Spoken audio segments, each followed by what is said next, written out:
Bushcraft Basics 2036 asked a question about wrist warmers. Are wrist warmers a fashion statement or do they actually provide value?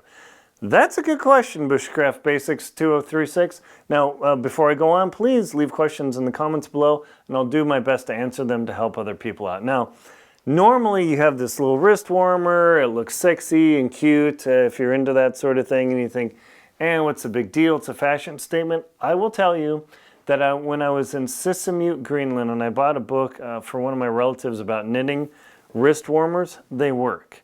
Because the people in Greenland, they live in like the Arctic. It's a freezer fest there.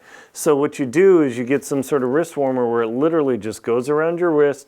You generally won't see these in the lower 48, maybe in Alaska or Minnesota, North Dakota, Idaho, Montana, where it's super cold.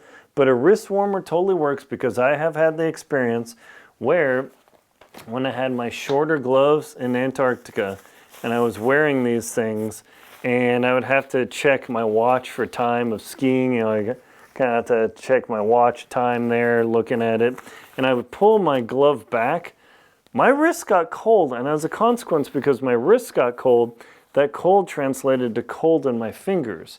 So if I had some sort of wrist warmer where I could actually put it over my wrist and then create a double insulation layer on my wrist with my glove, assuming I didn't have to mess around or check my watch, I will say yes, wrist warmers are a winner, assuming that you can make them work with your glove system without too much fiddle factor. It's got to be completely seamless where you don't have to mess around, fight with it, because anything you fight with, even though you buy it, it sounds like a great idea, is just a super downer and you don't want to have that experience. Just like my Outdoor Research custom gaiters, they cover my lower ankle, not a lot of meat there, but by putting those Outdoor Research gaiters on my legs, it makes a big difference in the warmth of my toes. It's not perfect as well as toe covering, but it does make a difference. So if you've got a way to cover up your wrist, to warm your wrist, that will make a big difference for losing heat to keep your fingers warmer in cold conditions. Thank you very much for watching. Please like, comment, and subscribe.